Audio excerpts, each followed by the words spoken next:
रेणुका ने किया रोशनी को घर से बाहर। रोशनी के बिना तेजस का हाल बेहाल। तेजस की टूटती उम्मीदें और रोशनी का सबसे बड़ा इम्तिहान। क्या सच चुन पाएगी रेणुका? पूरा सच जानने के लिए वीडियो को आखिर तक जरूर देखें। आज के एपिसोड की शुरुआत होती है एक बेहद भारी और सन्नाटे से भरे माहौल में। परेश का घर, जो कभी हंसी मजाक और अपनापन से भरा रहता था, आज एक अजीब सी खामोशी में डूबा हुआ है। घर में हुए हालिया हादसे ने परेश को अंदर तक झकझोर कर रख दिया है। उसका चेहरा उतरा हुआ है, आंखों में बेचैनी और दिल में डर साफ झलक रहा है। वो बार बार भगवान की ओर देखता है, जैसे उनसे कोई जवाब मांग रहा हो। उसके लिए इस वक्त बस एक ही दुआ है कि तेजस किसी तरह रोशनी को वापस ले आए और सब कुछ फिर से ठीक हो जाए। सचिन और साइली दोनों परेश की हालत देखकर परेशान है। सचिन, जो आमतौर पर मजबूत और संभला हुआ नजर आता है, आज अपने बाबा को इस तरह टूटा देखकर खुद को असहाय महसूस करता है। वो धीरे से परेश के पास बैठता है, उनके कंधे पर हाथ रखकर उन्हें ढांढस बंधाने की कोशिश करता है। वह कहता है कि बाबा, आपको अपना ख्याल रखना होगा। इतना तनाव आपकी सेहत के लिए ठीक नहीं है। लेकिन परेश की नजरें खाली है, जैसे वह कुछ सुन ही नहीं पा रहा हो। उसका मन कहीं और उलझा हुआ है। उसके होंठ हिलते हैं और वह बुदबुदाता है कि बस रोशनी वापस आ जाए, सब ठीक हो जाएगा। इसी बीच बाहर से दरवाजे के खुलने की आवाज आती है। सबकी नजरें एक साथ उस तरफ मुड़ जाती हैं। तेजस घर लौट आया है, लेकिन जैसे ही सब उसे देखते हैं, चेहरे पर छा जाती है हैरानी और डर। तेजस अकेला है, उसके साथ रोशनी नहीं है। उसके चेहरे पर थकान, गुस्सा और टूटन का अजीब सा मेल है। कपड़े अस्त व्यस्त हैं और आंखों में वो चमक नहीं जो कभी हुआ करती थी। परेश धीरे धीरे अपनी जगह से उठता है और कांपती आवाज में तेजस से पूछता है, रोशनी कहाँ है? यह सवाल सिर्फ एक पिता का नहीं, बल्कि एक टूटती उम्मीद का सवाल है। सचिन भी खुद को रोक नहीं पाता और वही सवाल दोहराता है कि तेजस, तुम तो उसे लेने गए थे, फिर वो साथ क्यों नहीं आई? बस यहीं तेजस के अंदर दबा हुआ सारा गुस्सा बाहर आ जाता है। वो पलटकर सचिन और साइली पर चिल्ला पड़ता है।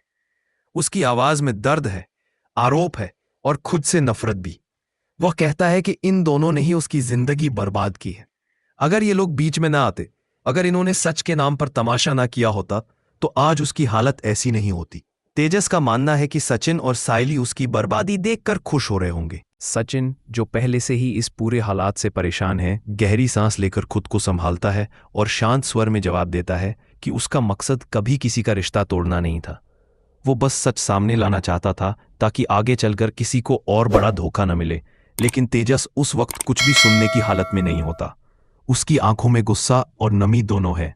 परेश बीच में आकर दोनों भाइयों को रोकता है। उसकी आवाज में थकान साफ महसूस होती है। वो कहता है कि झगड़े का वक्त नहीं है, और फिर दोबारा तेजस से वही सवाल पूछता है, रोशनी कहाँ है? इस बार तेजस कुछ पल चुप रहता है, फिर भारी मन से, जैसे हर शब्द बोलना उसके लिए सजा हो, वह कह देता है कि रोशनी वापस नहीं आई और अब कभी वापस आएगी भी नहीं। यह सुनते ही पूरे घर में सन्नाटा छा जाता है। तभी रेणुका वहां पहुंचती है। उसे जैसे ही सारी बात का अंदाजा होता है, वो तेजस पर बरस पड़ती है।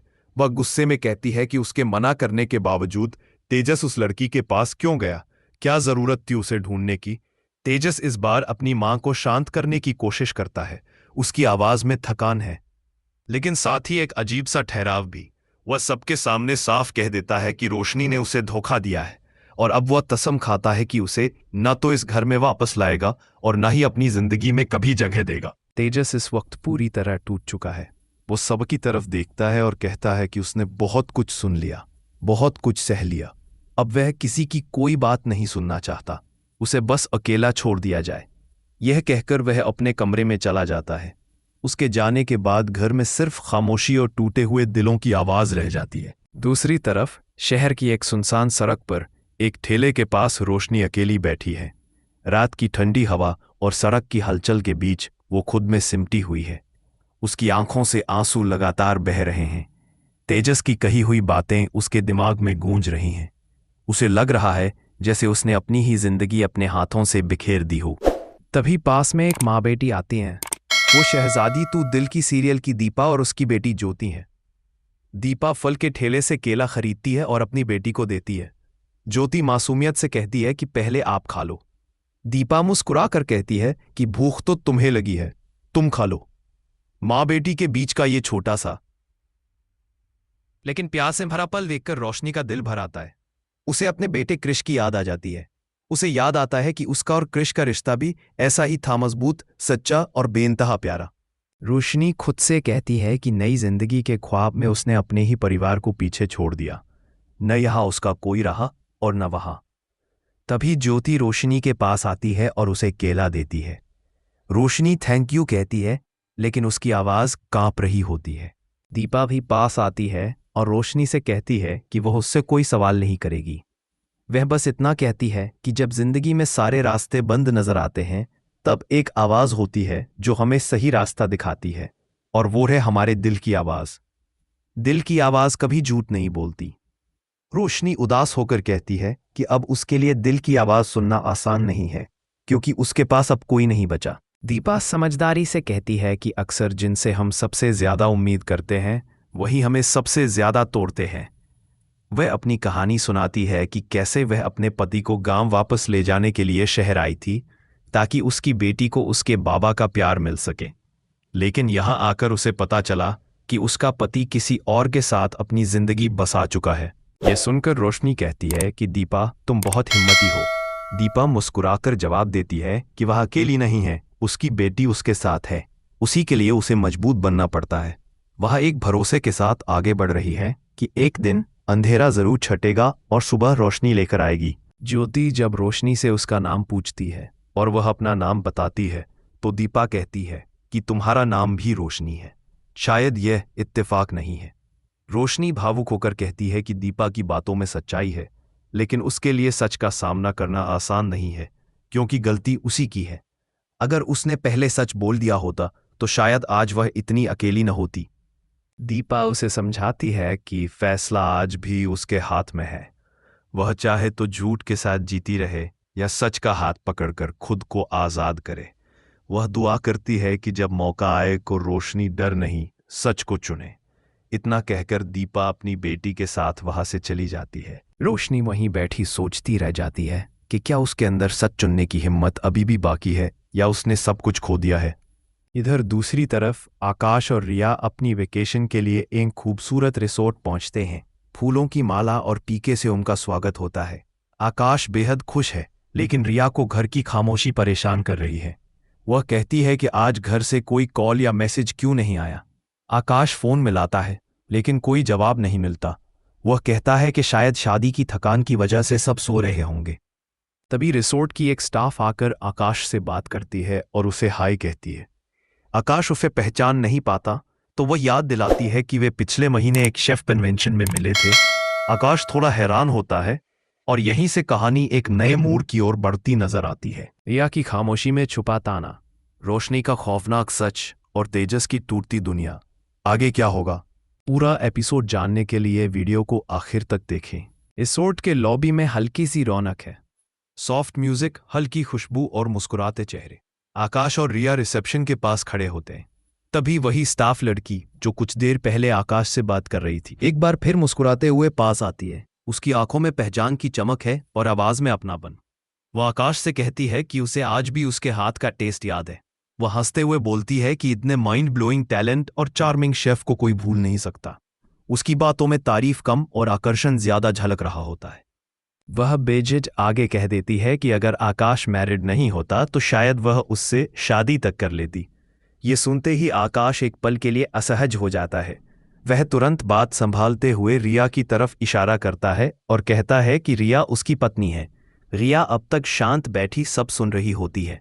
उसके चेहरे पर हल्की मुस्कान आती है, लेकिन उसकी आंखों में एक अलग ही चमक होती है।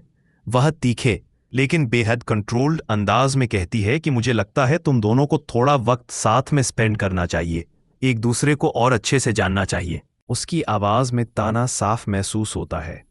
स्टाफ लड़की तुरंत बात समझ जाती है और रिया से माफी मांगती है। रिया हल्के अंदाज में जवाब देती है कि इट्स ओके। अब मेरा हस्बैंड है ही इतना चार्मिंग, तो क्या ही किया जा सकता है। उसकी मुस्कान के पीछे एक हल्की सी चुभन छुपी होती है, जिसे आकाश भी महसूस करता है। वह जल्दी से बात बदलते हुए रिया को बताता है कि उसने उनके लिए एक special candle light dinner plan किया है। वह स्टाफ लड़की से सारे इंतजाम अच्छे से चेक करने को कहता है और फिर दोनों चेक इन करके अपने कमरे की तरफ बढ़ जाते हैं। दूसरी तरफ रात का सन्नाटा और एक अलग ही बेचैनी। रोशनी शिख के घर पहुंचती है। उसके चेहरे की रंगत उड़ी हुई है, आंखों में डर और थकान साफ नजर आती है। जैसे ही शिख उसे देखती है, उसे कुछ ठीक नहीं लगता। वह फौरन पूछती है कि क्या हुआ, तेरा चेहरा ऐसा क्यों है, जैसे सब कुछ लुट गया हो।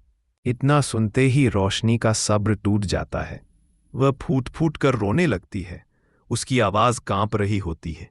वह कहती है कि उसे हमेशा पकड़े जाने का डर रहता था और आज वही डर हकीकत बन गया।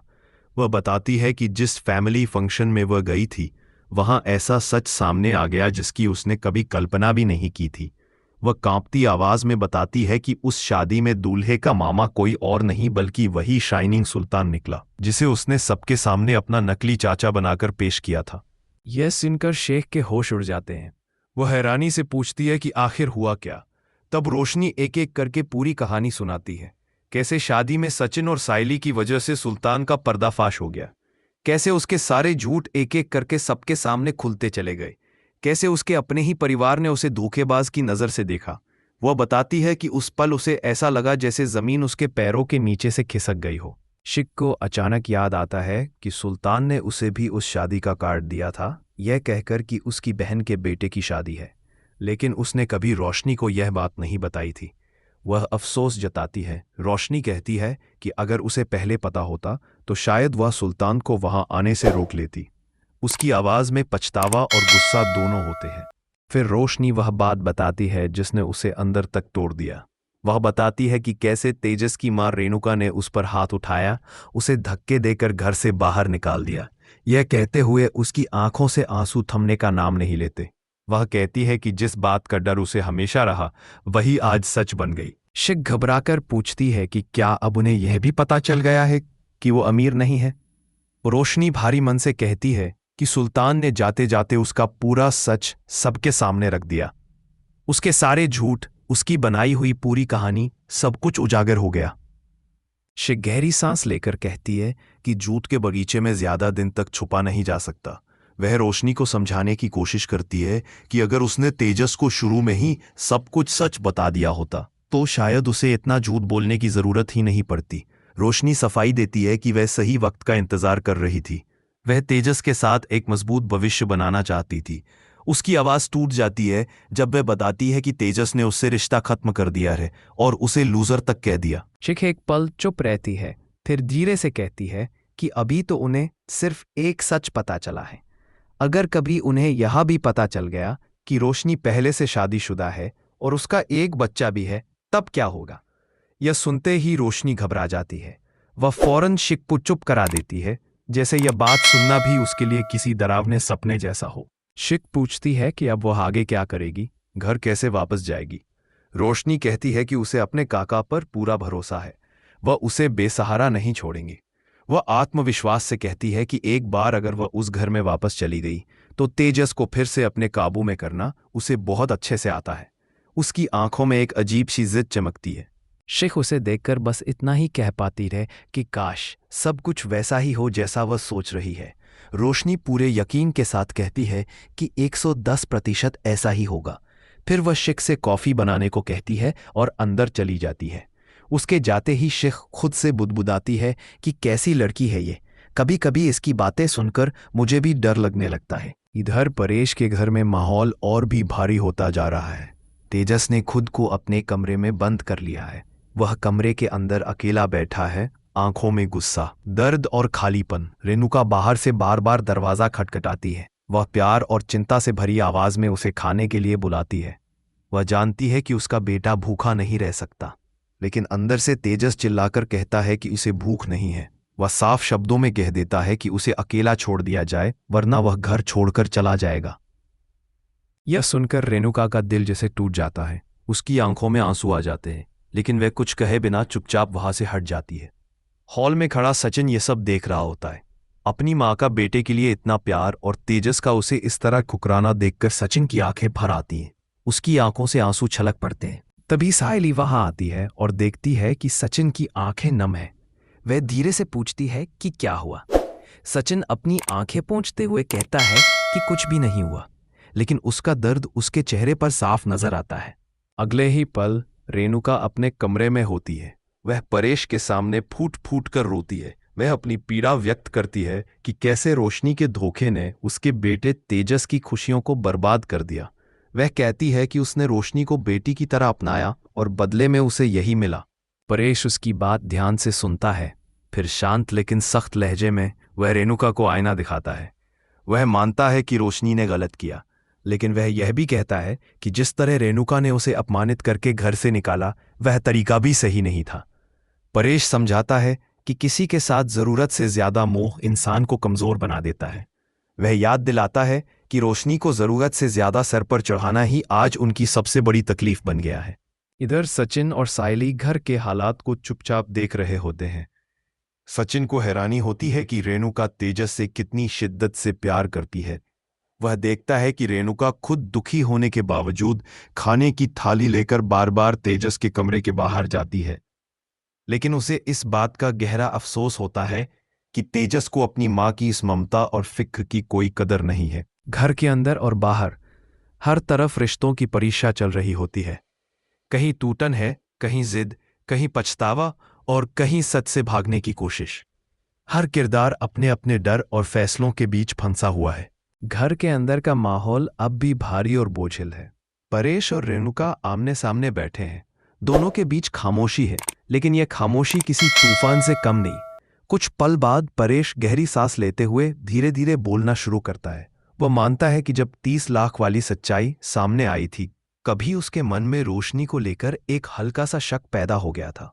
उसे यह अंदेशा जरूर हुआ था कि सब कुछ वैसा नहीं है जैसा दिखाया जा रहा है, लेकिन रोशनी इतनी बड़ी जालसाज निकलेगी, यह उसने कभी सपने में भी नहीं सोचा था। परेश की यह बात सुनते ही रेणुका का गुस्सा फिर से भड़क उठता है। उसकी आवाज में सख्ती और आंखों में नफरत साफ झलकती है। वह कहती है कि रोशनी का झूठ कोई छोटी मोटी गलती नहीं थी, बल्कि यह एक सोची समझी साजिश थी जो शादी से बहुत पहले शुरू हो चुकी थी। उसके मुताबिक रोशनी ने जानबूझकर सबको धोखा दिया, भरोसे को तोड़ा और इस घर की इज्जत को दांव पर लगा दिया। रेणुका साफ कर देती है कि वह किसी भी कीमत पर रोशनी को माफ नहीं करेगी। परेश उसे शांत करने की कोशिश करता है, लेकिन इस बार वह खुद भी अपने शब्दों में कड़वाहट छुपा नहीं पाता। वह रेणुका को एक कड़वा सच दिखाने की कोशिश करता है। वह कहता है कि चाहे जो भी हुआ हो, रोशनी को कम से कम अपनी बात रखने का एक मौका तो मिलना चाहिए था। परेश रेणुका को टोकते हुए कहता है कि शायद उसकी अमीरी के प्रति जरूरत से ज्यादा लगाव और उसका कड़क स्वभाव ही रोशनी के डर की वजह बना।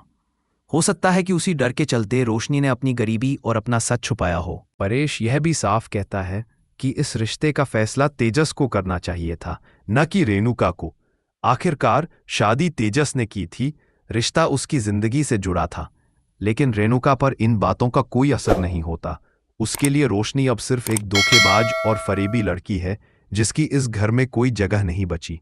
वह दो टूक शब्दों में कह देती है कि आज तेजस परेशान है, कल ठीक हो जाएगा, वक्त सब कुछ ठीक कर देगा, लेकिन वह उस लड़की को कभी इस घर की चौखट लांघने नहीं देगी। यह उसका आखिरी फैसला है। दूसरी तरफ सचिन और सायली अलग कमरे में बैठे बातें कर रहे होते हैं। सचिन भावुक होकर सायली को बताता है कि उसके बाबा ने उसके लिए जिंदगी में कितना कुछ किया है। वह याद करता है कि कैसे बाबा 36 घंटे लगातार ट्रेन चलाने के बाद भी घर आकर उसके लिए माँ और बाप दोनों बन जाते थे। थके होने के बावजूद उसके चेहरे पर मुस्कान होती थी, बस इसीलिए कि सचिन को यह महसूस न हो कि उसके अपने माता पिता उसके साथ नहीं हैं। सायली उसे दिलासा देते हुए कहती है कि तुम देखना, एक दिन काकू भी तुम्हें अपना बेटा मानेंगी। सचिन हल्की मुस्कान के साथ सिर हिला देता है, लेकिन फिर उदासी से कहता है कि वह दिन शायद कभी नहीं आएगा। सायली उसके चेहरे को देखती है और मन ही मन दुआ करती है कि एक दिन ऐसा जरूर आए जब वक्त और लोग दोनों सचिन के होंगे और उसे भी वह अपनापन मिलेगा जिसका वह हकदार है। इधर रिसोर्ट में माहौल बिल्कुल अलग है। रिया और आकाश अपने कमरे में बैठे हैं। बाहर की खूबसूरती के बावजूद दोनों के बीच एक अजीब सी दूरी महसूस हो रही है। रिया अचानक कहती है कि हम यहाँ आए ही क्यों हैं, ताकि हमें हमारी रेगुलर लाइफ से थोड़ा ब्रेक मिल सके। वो कहती है कि वहां भी हम एक ही बेडरूम में रहते हैं, लेकिन कुछ अलग महसूस नहीं होता, सब कुछ वही रूटीन, वही बहसें। आकाश भी मानता है कि वे दोनों छोटी छोटी बातों पर जरूरत से ज्यादा बहस करने लगे हैं। रिया तुरंत कहती है कि यह सब लैक ऑफ कम्युनिकेशन की वजह से हो रहा है। हम एक दूसरे से बहुत सी बातें शेयर ही नहीं कर पाते। आकाश बताता है कि बाबा ने भी उसे यही समझाया था जब रिया डबिंग के लिए बाहर गई थी। रिया थोड़ी भावुक होकर कहती है कि शायद यही वजह है कि उनके बीच गलतफहमियां बढ़ रही हैं। आकाश उसे भरोसा दिलाता है कि अब उनके पास एक दूसरे के लिए पूरा वक्त है। रिया मुस्कुराकर कपल्स रिट्रीट का ब्रोशर निकालती है और उसे एक्सप्लोर करने को कहती है। उसमें paintball, couples therapy, massage जैसे कई ऑप्शन होते हैं। रिया उत्साहित होकर कहती है कि उन्हें कुछ नया ट्राई करना चाहिए, लेकिन तभी आकाश के फोन पर काम से कॉल आ जाती है और वह बातों में उलझ जाता है। थोड़ी ही देर में रिया के पास भी एक अर्जेंट डबिंग कॉल आता है। इस बार रिया साफ मना कर देती है। फोन रखते हुए रिया कहती है कि हमें अपने अपने फोन स्विच ऑफ कर देने चाहिए, मुझे कोई डिस्टर्बेंस नहीं चाहिए। आकाश भी सहमत हो जाता है और दोनों अपने फोन बंद कर देते हैं, जैसे दुनिया से थोड़ी देर के लिए कट जाना चाहते हो। इधर घर पर सचिन वापस लौटता है। वह साइली से कहता है कि आज काम में उसका बिल्कुल मन नहीं लगा। उसे घर बहुत सुनसान और भारी लग रहा है। फिर दोनों आकाश और रिया को फोन करने की कोशिश करते हैं, लेकिन दोनों का फोन बंद आता है। सचिन हल्के मजाक में कहता है कि जब उन्हें पता चलेगा ना तो उन्हें पूरे 440 वोल्ट का झटका लगेगा। फिर सचिन थोड़ा चिढ़ते हुए कहता है कि ये सब तेजस की वजह से हो रहा है। साइली तुरंत उसका विरोध करती है। वह कहती है कि झूठ रोशनी ने कहा, गुस्सा काकू हुई, तो इसमें तेजस की क्या गलती है। सचिन जवाब देता है कि तेजस पैसे के पीछे अंधा हो गया था। उसे लगा कि रोशनी बहुत पैसे वाली है, इसलिए वह उसके पीछे पीछे चलता गया, शादी तक कर ली और अब पछता रहा है। साइली उसे रोकते हुए कहती है कि प्लीज ऐसा मत बोलो, तेजस को इस सबसे बहुत बड़ा झटका लगा है। अगर उन्हें इतना फर्क पड़ रहा है तो सोचो तेजस पर क्या बीत रही होगी। यह सुनकर सचिन का दिल पिघल जाता है। वह मानता है कि वह सपने में भी नहीं सोच सकता कि उसके साथ ऐसा कुछ हो, लेकिन तेजस के साथ तो यह सब हकीकत में हो रहा है। साइली आगे कहती है कि रोशनी ने अपने बारे में हर चीज झूठ बोली। सचिन थोड़ा व्यंग्य में कहता है कि वह तो पहले से ही कहता आ रहा था कि दुबई की कहानी कोची है। यह दुबई की कहानी तो डोंगरी तक भी नहीं निकली, लेकिन अगर लाली पाउडर डोंगरी की भी नहीं है तो आखिर है कहाँ की, यह उसे समझ नहीं आ रहा। साइली उदास होकर कहती है कि अगर काकू रोशनी को बोलने का एक मौका देती तो शायद उन्हें भी कुछ सच्चाई पता चलती, लेकिन पाकू ने तो उसे कुछ भी कहने का मौका ही नहीं दिया। अभी अचानक तेजस अपने कमरे से बाहर आता है। उसका चेहरा पीला पड़ा हुआ है। वो बिना किसी की तरफ देखे सीधे किचन में जाता है और एक के बाद एक कई गिलास पानी पी जाता है। सचिन और साइली यह देखकर हैरान रह जाते हैं। सचिन धीरे से पूछता है कि यह इतना पानी क्यों पी रहा है। साइली जवाब देती है कि उसे तुम्हारी तरह शराब पीने की आदत नहीं है, इसलिए शायद पानी पीकर ही अपना दम बुलाने की कोशिश कर रहा है। सचिन भारी आवाज में कहता है कि बेचारे को बहुत जोर का झटका लगा है। तभी परेश भी अपने कमरे से बाहर आता है और तेजस को देखकर उसे रोकता है। वह प्यार और चिंता से भरी आवाज में कहता है कि जाकर रोशनी को ढूंढो और उससे बात कर। ऐसे घर में बैठे रहने से कुछ नहीं होगा। तेजस रुकता है और तल्फ लहजे में कहता है कि मैं उससे क्यों बात करूं बाबा। तभी वहां सचिन और साइली भी आ जाते हैं। सचिन तेजस से कहता है कि क्यों करूं, मतलब क्या होता है? तू ही तो उसे शादी करके इस घर में लाया था, तो बात भी तुझे ही करनी चाहिए। यह सुनते ही तेजस का गुस्सा भड़क उठता है।